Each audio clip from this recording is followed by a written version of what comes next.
안녕하세요, 여러분. 오늘은 최근 많은 관심을 받고 있는 시니어 정책에 대해 정확한 정보를 전해드리려고 합니다.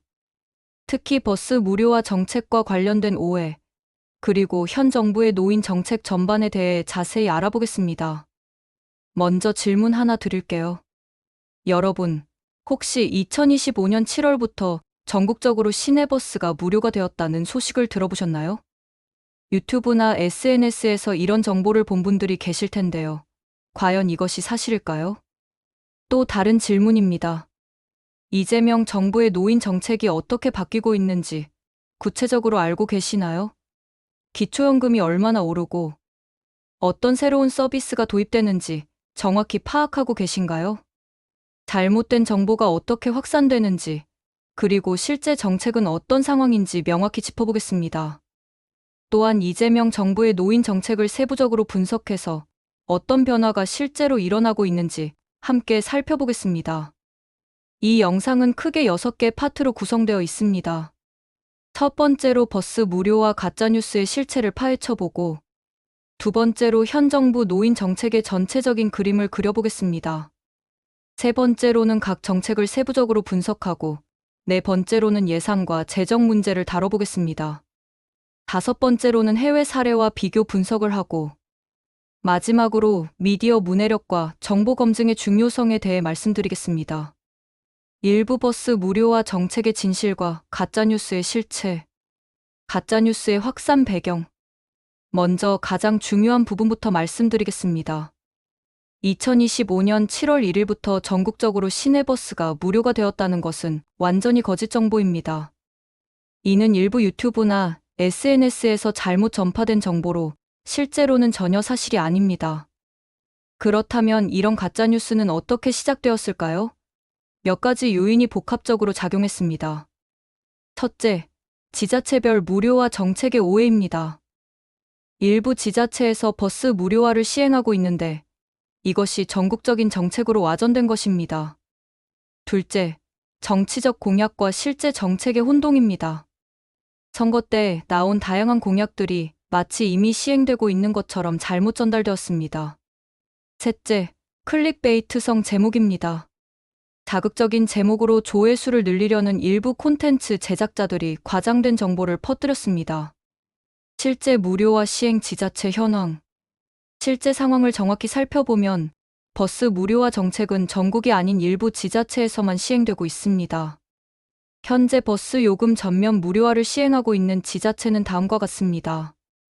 경북 문경시, 청송군, 봉화군, 의성군, 전남 완도군, 진도군, 영암군, 충북 진천군, 음성군, 강원 양구군, 기타 몇 개 군 지역, 총 10여 개 지자체 정도가 시행하고 있어서 전국 230개 지자체 중 극히 일부에 불과합니다. 지자체별 무료화 배경과 목적. 이런 지자체들이 버스 무료화를 시행하는 이유는 주로 다음과 같습니다. 지방소멸 위기 극복 인구 감소가 심각한 농촌 지역에서 주민들의 이동권을 보장하고 지역 활성화를 도모하기 위해서입니다. 교통복지 향상 대중교통 이용이 어려운 농촌 지역에서 주민들의 교통비 부담을 덜어주기 위해서입니다. 관광객 유치 무료 대중교통을 통해 관광객을 유치하고 지역 경제를 활성화하려는 목적입니다. 예를 들어 경북 청송군의 경우 2023년부터 누구나 무료로 시내버스를 이용할 수 있도록 했는데 이는 관광객과 외국인도 포함한 완전 무료 정책입니다. 연간 약 3억 원의 예산이 투입되고 있습니다. 서울시 등 대도시의 교통비 지원 정책. 서울시 강남구, 중구 등에서 언급된 대중교통 지원 정책은 완전 무료화가 아닌 환급이나 지원 형태입니다. 강남구의 경우 교통복지카드 사업을 통해 만 65세 이상 어르신들에게 월 3만 원씩 교통비를 지원하고 있습니다. 이는 연간 또는 월 단위로 일정 금액을 지원하는 방식으로 버스 요금 자체를 없애는 것과는 완전히 다른 개념입니다.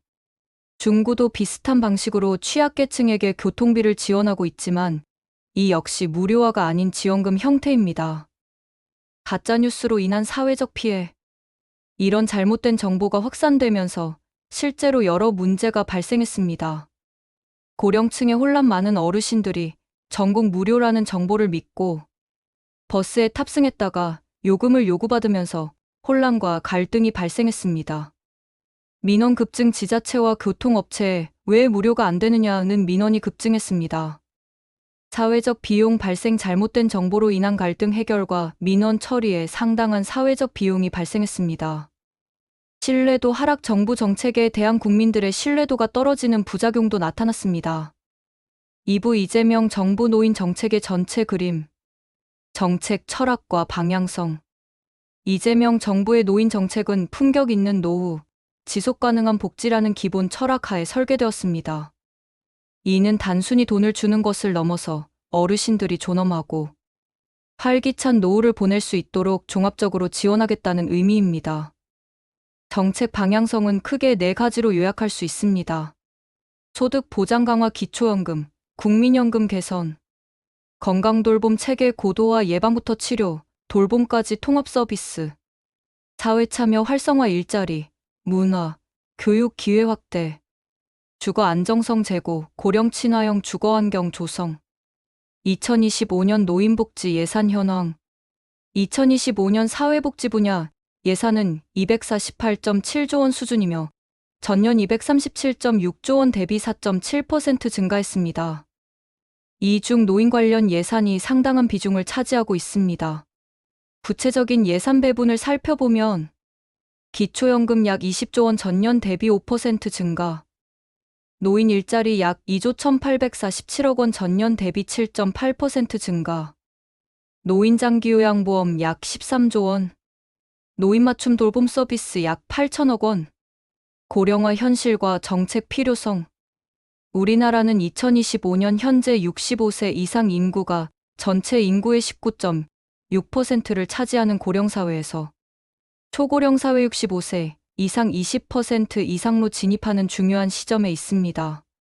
통계청 자료에 따르면 2025년 65세 이상 인구 약 1,020만 명, 2030년 예상 약 1,300만 명, 2040년 예상 약 1,722만 명. 이는 OECD 국가 중에서도 가장 빠른 고령화 속도로 정책적 대응이 시급한 상황입니다. 국제 비교 한국의 노인복지 수준. OECD 기준으로 보면 우리나라의 노인복지 수준은 아직 중간 정도에 머물러 있습니다. 공적연금 소득 대체율. 한국 약 45%, OECD 평균 약 62%, 독일 약 50%, 프랑스 약 75%, 노인 빈곤율. 한국 약 43%, OECD 1위, OECD 평균 약 13%, 일본 약 19%.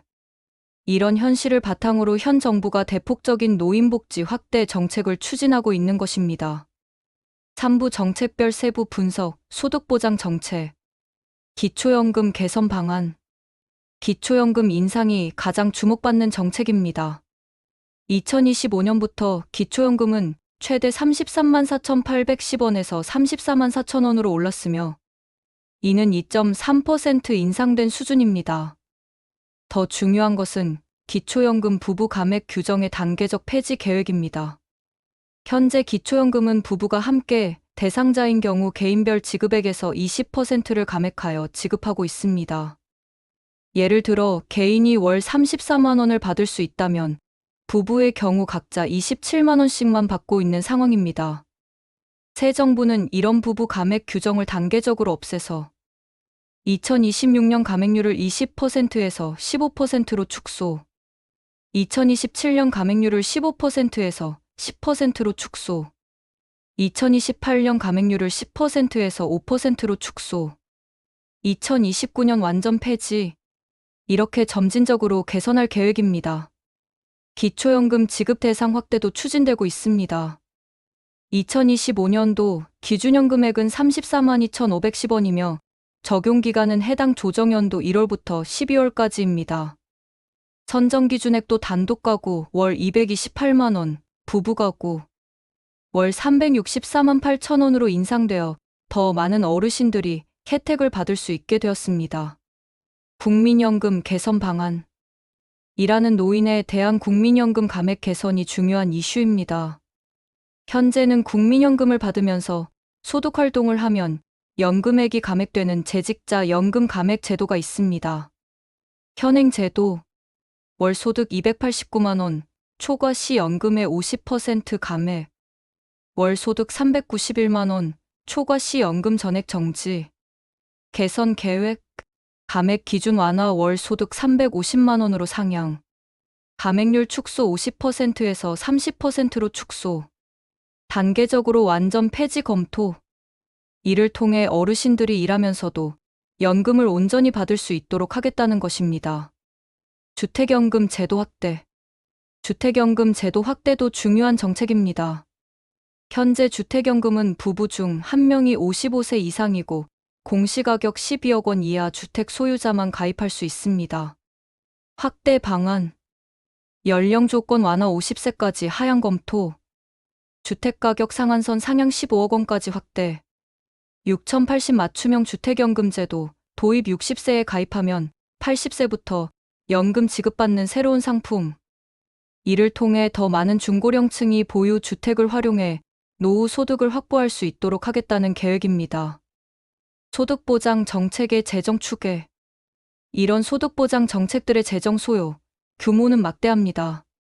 기초연금 부부 감액 폐지 연간 약 1조 5천억 원 추가 소요. 국민연금 감액 개선 연간 약 3천억 원 추가 소요. 주택연금 확대, 정부 보증 확대로 간접 재정 부담 증가. 총 재정 소요, 규모는 연간 약 2조 원에 달할 것으로 추정됩니다. 사부 건강돌봄 정책의 혁신. 노인장기요양보험 개선. 노인장기요양보험이 2025년부터 크게 개선됩니다. 2025년도 장기요양보험 수가는 2024년도 대비 평균 3.93% 인상되었습니다. 특히 주목할 점은 요양보호사 인력 배치 기준 강화입니다. 기존 입소자 2.3명당 1명에서 입소자 2.1명당 1명으로 개선되어 더 세밀한 돌봄 서비스를 제공할 수 있게 되었습니다. 지원 대상 확대도 이뤄지고 있습니다. 65세 미만이라도 치매, 중풍, 파킨슨병, 뇌혈관성 질환 등 일상생활 수행이 어려운 노인성 질환을 가진 사람들도 지원받을 수 있습니다. 치매 정책 강화. 치매 정책이 대폭 강화되고 있습니다. 2025년 기준 치매 환자는 약 100만 명에 달할 것으로 예상되며 이에 대한 종합적 대책이 필요한 상황입니다. 주요 정책. 치매안심센터 확대, 전국 256개소로 확대, 기존 241개소. 치매검진 확대 60세 이상 2년마다 무료 검진. 치매치료관리비 지원 월 3만 원, 6만 원으로 확대. 조기 발견, 체계 구축 AI 활용 인지기능 평가 도구 도입. 방문의료 서비스 확대. 방문의료 서비스가 대폭 확대됩니다. 거동이 불편한 어르신들을 위해 의사가 직접 가정을 방문하는 서비스입니다. 확대 방안. 방문 진료 수가 인상 기존 대비 20% 인상. 방문 가능 진료 과목 확대 내과, 가정의학과 정형외과, 신경과 등 추가. 방문 간호 서비스 확대 간호사 방문 횟수 월 4회 6회로 확대. 원격의료, 시범사업 화상진료를 통한 지속적 건강관리. 한의사 주치의제 도입. 한의사 주치의제가 새롭게 도입됩니다. 이는 서양의학과 한의학을 결합한 통합적 건강관리 서비스입니다. 주요 내용. 대상 65세 이상 만성질환자, 거동불편자. 서비스 정기 방문진료, 건강상담, 한방치료. 비용 건강보험 적용으로 본인부담률 20%. 시범지역 2025년 50개 지역에서 시작, 2027년 전국 확대. 간병비 건강보험 적용 확대. 간병비 건강보험 적용이 단계적으로 확대됩니다. 현재는 간병비가 전액 본인부담이지만 이를 건강보험으로 지원하겠다는 계획입니다. 확대 일정. 2025년 중환자실, 응급실 간병비 50% 보험 적용. 2026년 일반병실 간병비 30% 보험 적용. 2027년 간병비 보험 적용률 50%까지 확대. 2030년 간병비 보험 적용률 70% 목표. 예방접종 확대. 고령층 대상 예방접종이 대폭 확대됩니다. 감염병으로 인한 중증화를 예방하기 위한 정책입니다. 새로 추가되는 예방접종. 대상포진 백신 60세 이상 무료 접종 2025년 하반기부터 RSV5 기세포용합 바이러스 백신 65세 이상 무료 접종. 면역 증강 인플루엔자 백신 75세 이상 대상. 폐렴구균 백신 접종 연령 65세 60세로 하향. 예상 효과. 감염병으로 인한 입원율 30% 감소. 의료비 절감 효과 연간 5천억 원. 어르신 삶의 질 향상. 오부 사회 참여와 주거복지 정책. 노인 일자리 정책 대폭 확대. 노인 일자리 정책이 역대 최대 규모로 확대됩니다. 2025년 노인 일자리 관련 예산을 2조 262억 원에서 2조 1847억 원으로 확대해서 109만 8천 개의 일자리를 제공한다고 발표했습니다. 일자리 유형별 현황. 공익활동 73만 개, 전년 대비 3만 개 증가. 사회서비스형 15만 개, 전년 대비 2만 개 증가. 시장형 12만 개, 전년 대비 1만 개 증가. 취업알선형 9만 8천 개, 전년 대비 5천 개 증가. 활동비 인상도 이뤄집니다. 공익활동 월 27만 원, 30만 원. 사회서비스형 월 71만 원, 80만 원. 시장형 최저임금 수준 보장. 실버여행과 문화패스 제공. 실버여행 지원 사업이 새롭게 시작됩니다. 경제적 부담으로 여행을 포기하는 어르신들을 지원하는 정책입니다. 지원 내용. 대상 70세 이상 기초연금 수급자. 지원 규모 연 50만 원 한도 내에서 여행비 70% 지원. 이용 방법 전국 지정 여행사를 통한 패키지 여행. 예산 연간 1천억 원 투입 예정. 문화 스포츠 패스도 제공됩니다. 문화누리카드 지원액 확대 연 11만 원, 15만 원. 스포츠 강좌 이용권 신설 월 8만 원 한도. 영화 관람료 지원 월 2회 무료 관람. 도서관 이용 혜택 전국 공공도서관 무료 이용. 평생교육과 디지털 역량 강화. 평생교육 기회 확대도 중요한 정책입니다. 급변하는 디지털 시대에 어르신들이 소외되지 않도록 다양한 교육 기회를 제공합니다. 주요 프로그램. 실버대학 확대, 전국 200개소 300개소로 확대. 디지털 역량 교육 스마트폰, 키오스크 사용법 등. 온라인 평생교육 집에서 참여 가능한 화상교육. 세대통합교육 청년과 함께하는 상호학습 프로그램. 고령 친화형 주거정책. 고령 친화형 공공임대주택이 대폭 확대됩니다. 고령자의 특성을 고려한 주거환경을 조성하는 것이 목표입니다. 주요 특징. 무장벽 설계 문턱 제거, 넓은 복도, 미끄럼 방지. 응급상황 대응 응급벨, CCTV, 24시간 관리. 커뮤니티 시설 경로당, 건강관리실, 작은 도서관. 의료 접근성 보건소, 병원과의 연계 서비스. 건설 계획. 2025년 1만 호 착공. 2026년 2만 호 착공. 2030년까지 총 10만 호 건설 목표. 은퇴도시 개발 프로젝트. 은퇴도시 시니어 시티 개발이라는 새로운 개념이 도입됩니다. 은퇴 후 삶을 위한 특화된 도시를 조성하는 프로젝트입니다. 계획 내용. 후보지 강원도, 충청북도 등 5개 지역. 규모 각 지역별 5,000세대 규모. 시설 의료복합단지, 문화센터, 스포츠시설, 상업시설.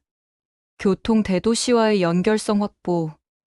공공신탁제도도 도입됩니다. 고령자가 보유 부동산을 공공기관에 신탁. 관리와 운영은 전문기관이 담당. 수익은 생활비로 지급받는 시스템. 육부 정책 평가와 과제. 정책의 긍정적 측면. 이런 정책들을 종합적으로 평가해보면 분명한 긍정적 측면들이 있습니다. 첫째, 종합적 접근입니다. 소득, 건강, 주거, 사회참여 등 노후 생활의 모든 영역을 아우르는 통합적 정책 설계가 이루어졌습니다. 이는 기존의 단편적 접근에서 벗어나 어르신들의 삶의 질을 전방위적으로 개선하려는 의지를 보여줍니다. 둘째, 실질적 소득 증대입니다. 기초연금 부부 감액 폐지만으로도 해당 부부는 연간 약 200만 원의 추가 소득을 얻게 됩니다. 노인 일자리 109만 개 창출은 노인 인구의 약 10% 이상이 일할 수 있는 기회를 제공합니다. 셋째, 예방 중심의 건강 정책입니다. 치료보다는 예방에 중점을 둔 정책으로 장기적으로 의료비 절감과 삶의 질 향상을 동시에 달성할 수 있습니다. 예방접종 확대, 정기검진 강화 등이 대표적 사례입니다. 넷째, 사회통합 효과입니다. 어르신들의 사회 참여를 늘려 세대 간 소통을 활성화하고 고령자를 사회의 부담이 아닌 자산으로 인식하는 패러다임 전환을 시도하고 있습니다. 정보 검증의 기본 원칙. 출처 확인 정부 공식 발표인지, 언론 보도인지 반드시 확인. 날짜 확인 언제 발표된 정보인지, 현재도 유효한지 확인. 교차 검증 여러 출처에서 같은 내용을 확인. 의심하는 습관 너무 좋거나 자극적인 정보는 한 번 더 의심. 어르신들을 위한 정보 검증 가이드. 정부의 14복지로 등 공식 사이트 이용법 교육. 가족들과 함께 정보 확인하는 습관. 동주민센터, 복지관 등에서 정확한 정보 문의. 유튜브, SNS 정보만 믿지 말고 반드시 공식 확인. 현명한 노후 준비를 위한 재원. 이재명 정부의 노인 정책까지 상세히 살펴봤습니다. 첫째, 정보의 정확성이 무엇보다 중요합니다. 잘못된 정보는 개인의 혼란을 넘어 사회적 비용을 발생시킵니다. 반드시 공식 채널을 통해 정보를 확인하시기 바랍니다. 둘째, 현 정부의 노인 정책은 분명히 의미 있는 변화를 담고 있습니다.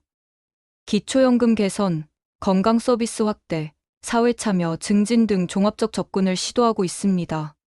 셋째, 하지만 재정 지속 가능성과 세대 간 형평성 등의 과제도 있습니다. 이런 정책들이 장기적으로 지속되려면 사회적 합의와 균형 잡힌 접근이 필요합니다. 넷째, 개인 차원에서도 능동적 노후 준비가 필요합니다. 정부 정책에만 의존할 것이 아니라 건강관리, 평생학습, 사회 참여 등을 통해 적극적으로 노후를 준비해야 합니다. 시청자 여러분께 당부드리고 싶은 것은 정부 정책이나 복지 혜택에 대한 정보를 접할 때는 반드시 공식 채널을 통해 확인하시기 바랍니다. 그리고 주변의 어르신들이 잘못된 정보로 인해 불편을 겪지 않도록 정확한 정보를 알려주시기 바랍니다. 노인 정책은 우리 모두의 미래와 관련된 문제입니다. 건설적인 관심과 참여로 더 나은 노후 사회를 만들어 가시기 바랍니다. 오늘 영상이 도움이 되셨다면 좋아요와 구독 부탁드리고 댓글로 궁금한 점이나 의견을 남겨주세요. 다음에도 정확하고 유익한 정보로 찾아뵙겠습니다. 감사합니다.